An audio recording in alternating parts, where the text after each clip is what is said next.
The collapse of Italy's banks threatens to plunge the European financial system into chaos. Money News offers the Italian banking system is a leaning tower that truly could completely collapse at literally any moment. And as Italy's banks begin to go down like dominoes, it is going to set off financial panic all over Europe unlike anything we have ever seen before. I wrote about the troubles in Italy back in January, but since that time the crisis has escalated. At this point, Italian banking stocks have declined a whopping 28% since the beginning of 2016, and when you look at some of the biggest Italian banks, the numbers become even more frightening. On Monday, shares of Monte dei Paschi were down 4.7%, and they have now plummeted 56% since the start of the year. Shares of Carige were down 8%, and they have now plunged a total of 58% since the start of the year. This is what a financial crisis looks like, and just like we are seeing in South America, the problems in Italy appear to be significantly accelerating. So what makes Italy so important? Well, we all saw how difficult it was for the rest of Europe to come up with a plan to rescue Greece. But Greece is relatively small. They only have the 44th largest economy in the world. The Italian economy is far larger. Italy has the 8th largest economy in the world, and their government debt to GDP ratio is currently sitting at about 132%. There is no way that Europe has the resources or the ability to handle a full meltdown of the Italian financial system. Unfortunately, that is precisely what is happening. Italian banks are absolutely drowning in non-performing loans, and as Geoffrey Moore has noted, this potentially represents the greatest threat to the world's already burdened financial system. Shares of Italy's largest financial institutions have plummeted in the opening months of 2016 as piles of bad debt on their balance sheets become too high to ignore. Amid all of the risks facing EU members in 2016, the risk of contagion from Italy's troubled banks poses the greatest threat to the world's already burdened financial system. At the core of the issue is the concerning level of non-performing loans, NPLs, on banks' books, with estimates ranging from 17% to 21% of total lending. This amounts to approximately €200 billion of NPLs, or 12% of Italy's GDP. Moreover, in some cases, bad loans make up an alarming 30% of individual banks' balance sheets. Things have already gotten so bad that the European Central Bank is now monitoring liquidity levels at Monte dei Paschi and Carige on a daily basis. The following comes from Reuters. Money News offers the European Central Bank is checking liquidity levels at a number of Italian banks, including Banca Carige and Monte dei Paschi di Siena, on a daily basis, two sources close to the matter said on Monday. Italian banking shares have fallen sharply since the start of the year amid market concerns about some €360 billion of bad loans on their books and weak capital levels. The ECB has been putting pressure on several Italian banks to improve their capital position. The regulator can decide to monitor liquidity levels at any bank it supervises on a weekly or daily basis if it has any concern about deposits or funding. A run on the big Italian banks has already begun. Italians have already been quietly pulling billions of euros out of the banking system, and if these banks continue to crumble, this stealth run could quickly become a stampede. And of course, panic in Italy would quickly spread to other financially troubled members of the Eurozone such as Spain, Portugal, Greece and France. Here is some additional analysis from Geoffrey Moore.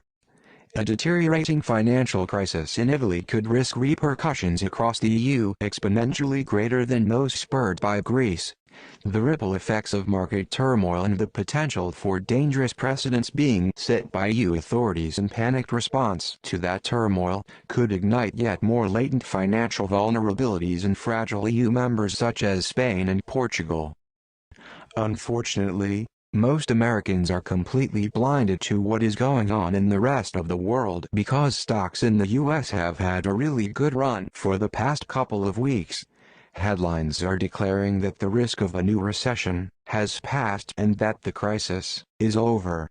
Meanwhile, South America is plunging into a full-blown depression, the Italian banking system is melting down, global manufacturing numbers are the worst that we have seen since the last recession, and global trade is absolutely imploding. Other than that, things are pretty good. Seriously, it is absolutely critical that we don't allow ourselves to be fooled by every little wave of momentum in the stock market. It is a fact that sales and profits for U.S. corporations are declining. This is a trend that began all the way back in mid-2014 and that has accelerated during the early stages of 2016. The following comes from Wolf Richter. Money News offers total U.S. business sales, not just sales by S&P 500 companies but also sales by small caps and all other businesses, even those that are not publicly traded, peaked in July 2014 at $1.365 trillion, according to the Census Bureau. By December 2015, total business sales were down 4.6% from that peak. About 18 months for sales. They're back where they'd first been in January 2013. Sales by S&P 500 companies dropped 3.8% in 2015, according to FactSet, the worst year since the financial crisis. I know that a lot of people have been eagerly anticipating a complete and total global economic collapse for a long time, and many of them just want to get it over with. Well, the truth is that nobody should want to see what is coming. Personally, I rejoice for every extra day, week or month we are given. Every extra day is another day to prepare, and every extra day is another day to enjoy the extremely comfortable standard of living that our debt-fueled prosperity has produced for us. Most Americans have absolutely no idea how spoiled we really are. Even just 50 years ago, life was so much harder in this country. If we had to go back and live the way that Americans did 100 or 150 years ago, there are very few of us that would be able to successfully do that. So enjoy the remaining days of debt-fueled prosperity while you still can, because great change is coming, and it is going to be extremely better for most of the population. Money News presented.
This is King World News. I'm Eric King, and you're about to hear a tremendous interview from Dr. Paul Craig Roberts. Remember to go to our homepage, where on Sunday we will have a special release with one of the top money managers in the world discussing gold, silver, major markets, and much more. But without any further delay, here is Dr. Paul Craig Roberts. Joining us now is Dr. Paul Craig Roberts. He is the former Assistant Secretary of the U.S. Treasury and former Associate Editor and columnist for the Wall Street Journal. Dr. Roberts, you'd seen the quote on King World News that we put out from William McChesney Martin, the longest-serving chairman of the Federal Reserve, serving under 5 presidents from Truman and Nixon. Quote, but a note should be made here that while money policy can do a great deal, it is by no means all-powerful. In other words, we should not place too heavy a burden on monetary policy. It must be accompanied by appropriate fiscal and budgetary measures if we are to achieve our aim of stable progress. If we ask too much of monetary policy, we will not only fail, but we will also discredit this useful and indeed indispensable tool for shaping our economic development. When you contrast that to what we're seeing today, have they abused it to the point where that warning wasn't heeded and we're headed for trouble?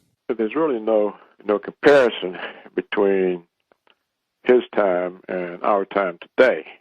Monetary stimulation stimulates production in other countries, such as China, where, for example, all of Apple Computer's products are made. And so monetary stimulation today puts the Chinese back to work, and the Indians and the Indonesians. That is U.S. monetary policy. So there's not anything comparable to the economy that William McChesney Martin oversaw. Today, the Federal Reserve's policy is focused on saving a handful of very large banks, both American banks and British and European banks.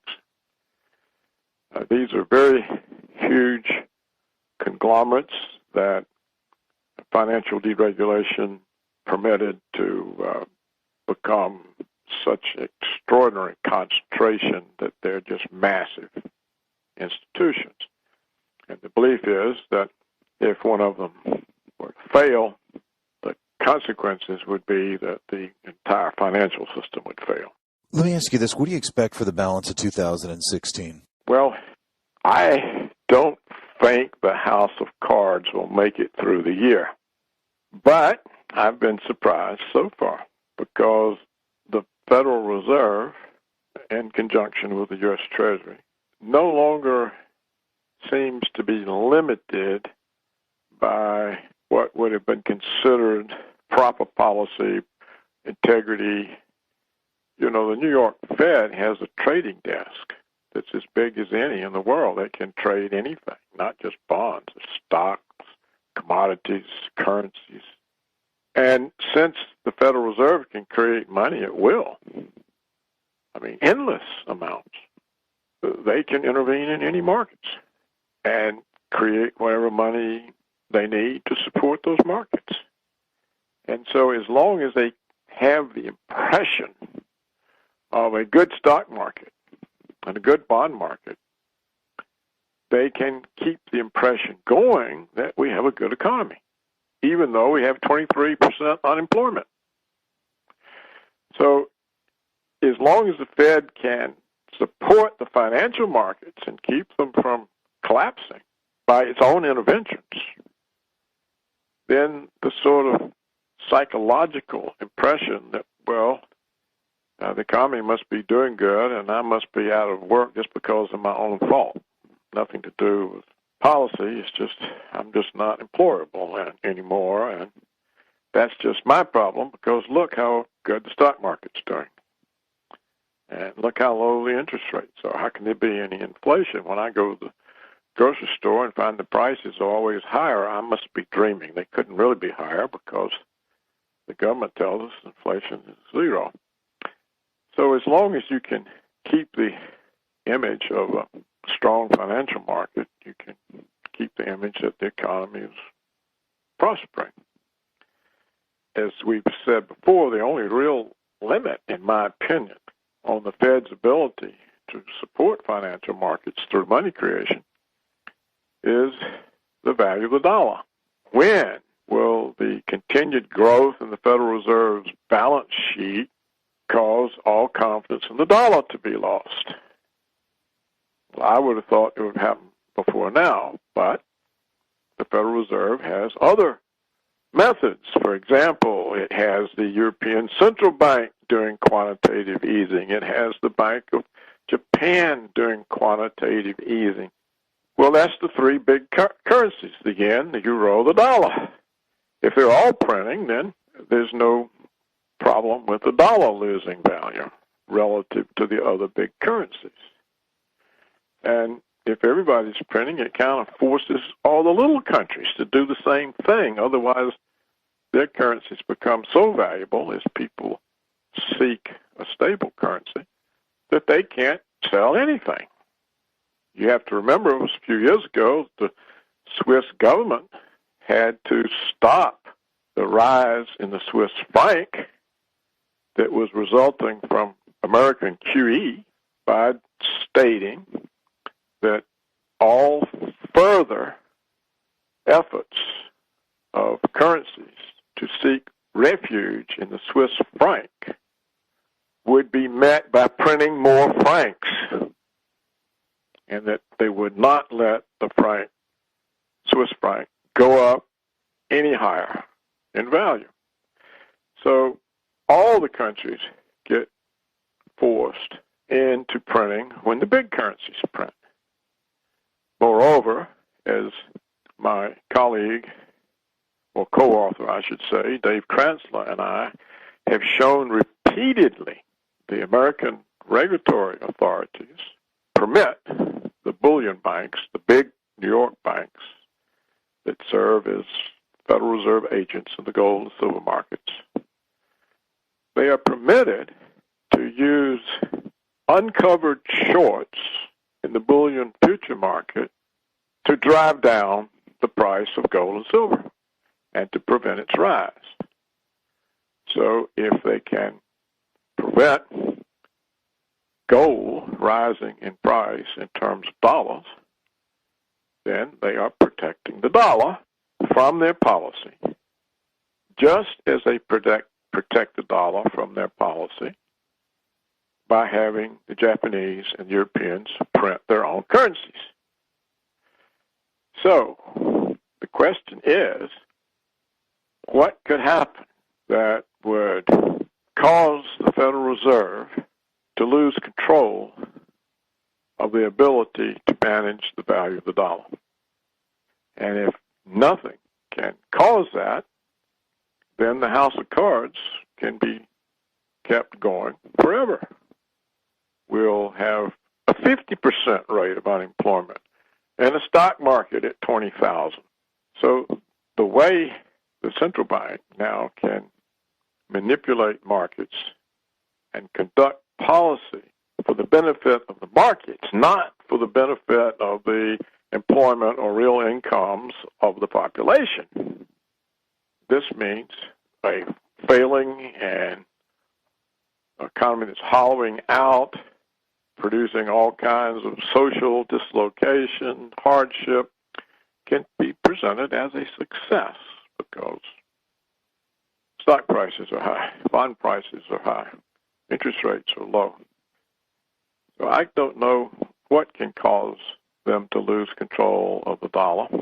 And we see increasingly agreements like these various transnational, trans-Pacific, transatlantic partnerships where it looks like Washington is organizing the world against the dissident BRIC countries, Brazil, India, China, Russia, South Africa, because these are the countries that say we're withdrawing from this Western monetary system, this Western payment system. We're going to operate independently.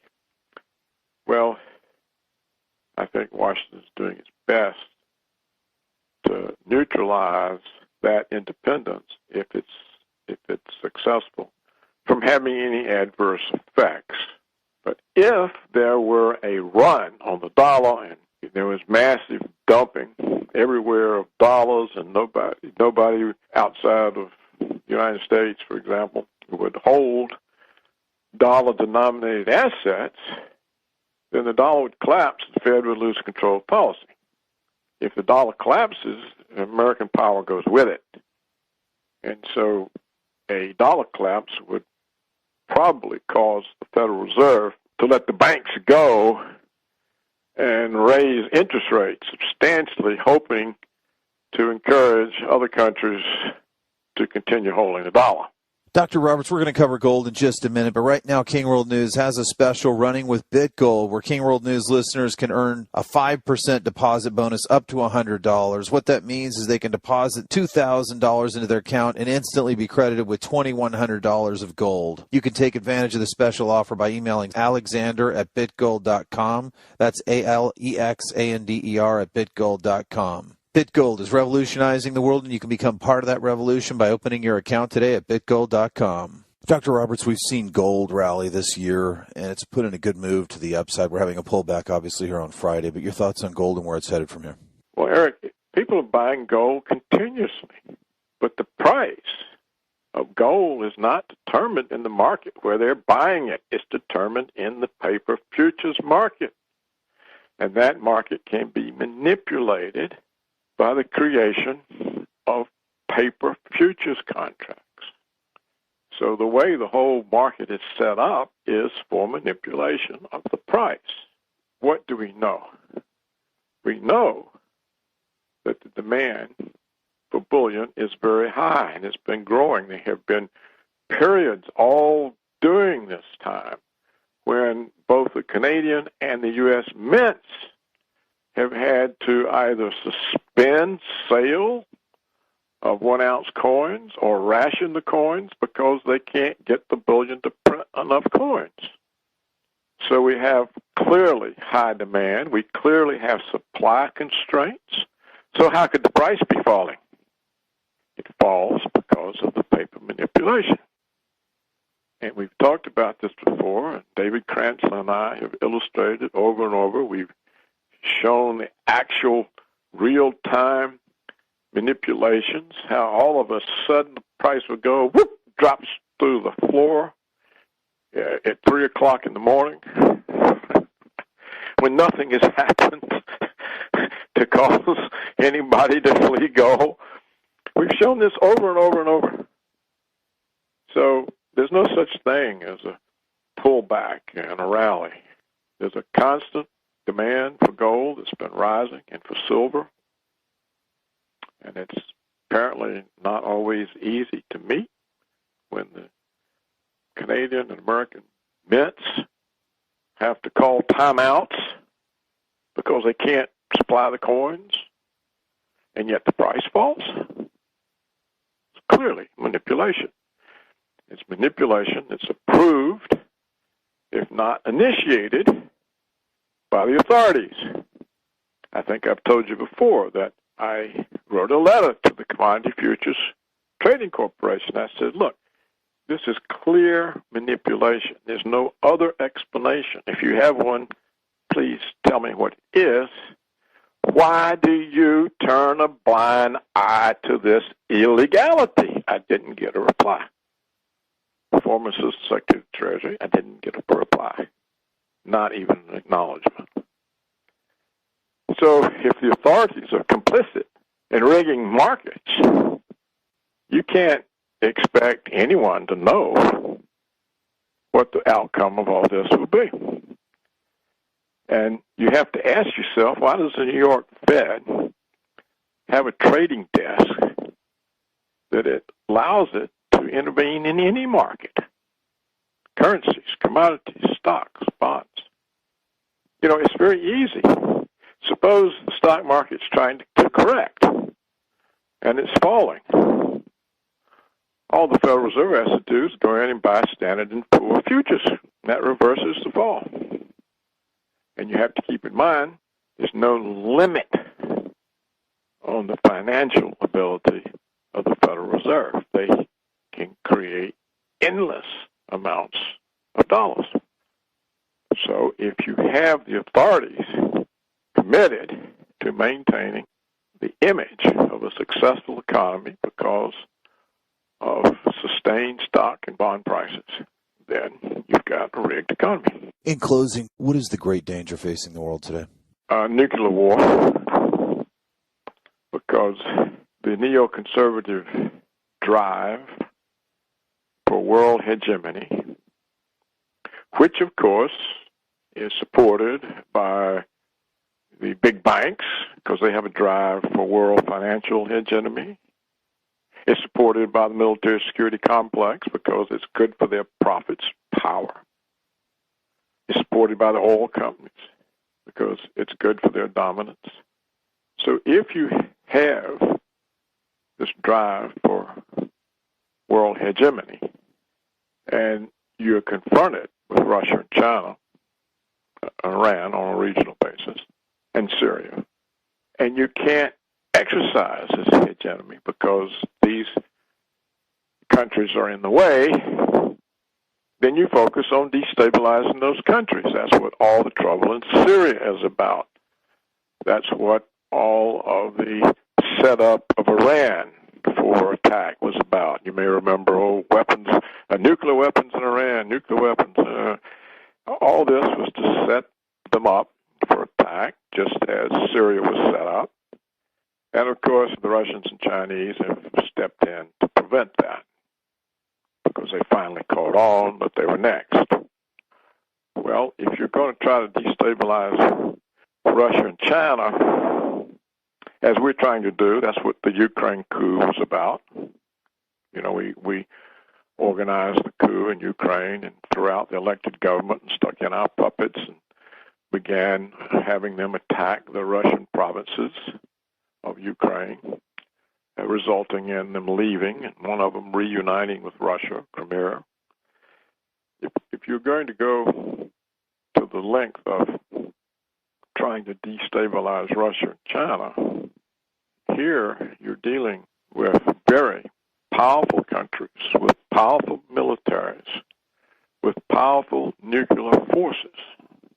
And unless they're just willing to surrender, which we see no evidence of, the result's going to be war.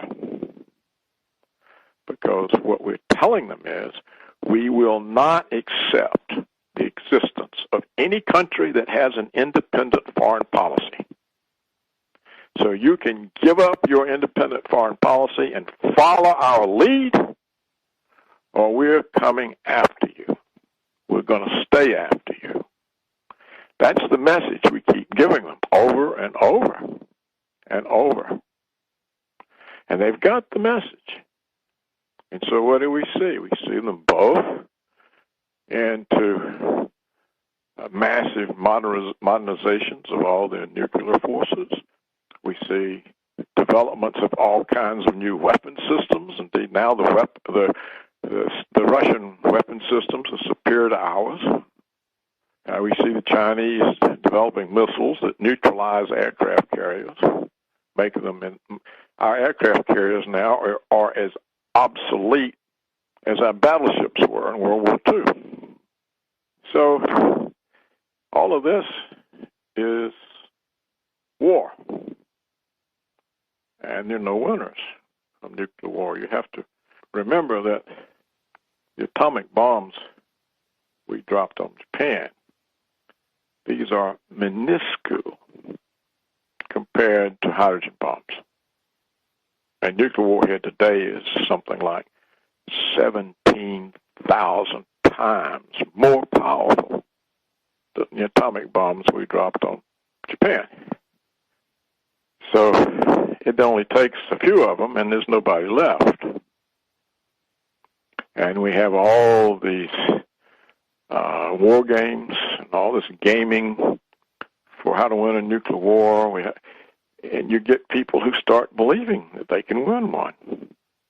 And so I think that is the big danger. Of course, it's also a danger that the economic policies in the Western world and the ones that the Western world have imposed on what's called the developing world produce very high rates of unemployment, and therefore they produce social instabilities. You know, we already have a 23% rate of unemployment. That's enough for social instability.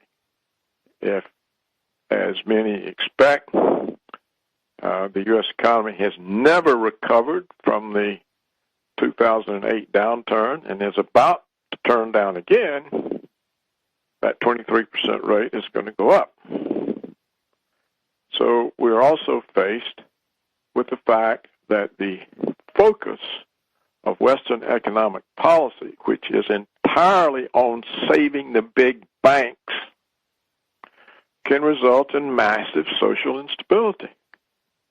So we have the prospect of massive social instability and nuclear war. And no one is addressing either of these problems. When I say no one, I say no policy official, no government office, no government agency. It's all directed at we have to have hegemony over the world. We are indispensable. We are exceptional. Only our power counts. Only our laws count. Well, that's a formula for war. Dr. Paul Craig Roberts, former Assistant Secretary of the U.S. Treasury and former Associate Editor and columnist with the Wall Street Journal. Thank you for joining us on King World News. Pleased to speak with you, Eric. Be sure to tune in on Sundays. KWN will have a special release with one of the top money managers in the world discussing gold, silver, major markets, and much more. And be sure to tune in each day as we will continue to release interviews with the top people in the world throughout the week. Also, make sure to check out the King World News blog.